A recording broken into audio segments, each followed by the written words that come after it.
Like करें, उसके बाद सब्सक्राइब करें और बेल आइकन को दबाएं ताकि हमारे वीडियोस आप तक सबसे पहले पहुंचे।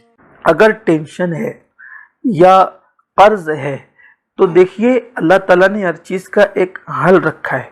कर्ज है, दुआएं करें, इबादतें करें, अल्लाह की बारगाह से मदद तलब करें। कर्ज की वजह से आप जो है वो क्यों खुदकुशी करते हैं? कर्जदार अगर आपको परेशान करते हैं तो आप फेस कीजिए।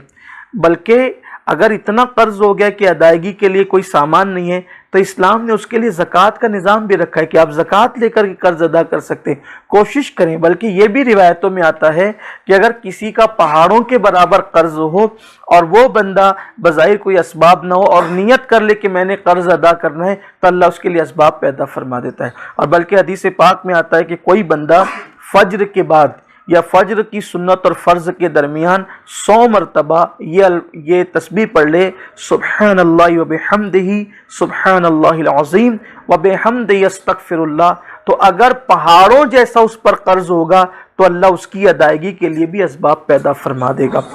हम हराम की तरफ क्यों जाते हैं? अल्लाह का शुक्र है हमारे मज़हब के अंदर हर चीज़ का हल मौजूद है। इबादत हर चीज़ का हल है।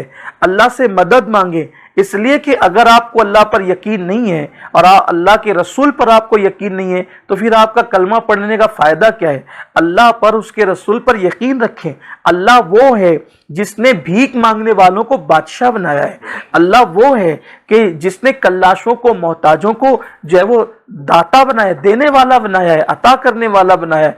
ये अल्लाह की शानें हैं। तो अल्लाह पर यकीन होना चाहिए, अल्लाह ताला पे मजबूत यकीन होना चाहिए। तो पहली चीज़ कि अगर कर्ज है आप ये दुआ पढ़ें, अल्लाह से मदद तलब करें और फिर जो है वो उसकी कोशिश करें, अल्लाह ज़रूर असबाब पैदा फरमाएगा। दूसरी चीज़, ज़हनी दबाव, ज़हनी टेंशन। देखिए दुनिया का कोई इंसान ऐसा नहीं है कि जिसको टेंशन नहीं हो।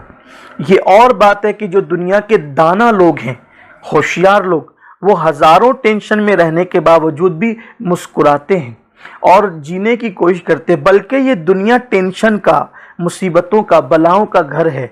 यहाँ तक के तफासिर में आता है, बल्कि तफसीर नबवी में भी ये बात मौजूद है और भी मुफस्सिरीन ने इसको लिखा है कि जब अल्लाह तबारक व तआला ने हज़रत आदम अलैहिस्सलाम को तख्लीक करना चाहा और फरिश्तों के ज़रिए से आपका खमीर जो वो तैयार किया गया, तो जो आपका खमीर था उस पर 39 दिन तक, यानी 39 डेज तक, 3 दिनों तक अल्लाह ने गमों की बरसात की। जो खमीर आपका बन रहा था मिट्टी का, तो उस पर 39 दिन तक गमों की बारिश हुई और 1 दिन खुशी की बारिश हुई। यानी कुल मिला करके उस खमीर पर 40 दिन तक बरसात हुई है।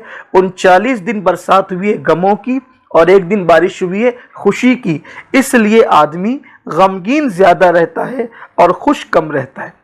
दुनिया में गमगीन ज़्यादा रहता है और खुशी कभी कभी आती है।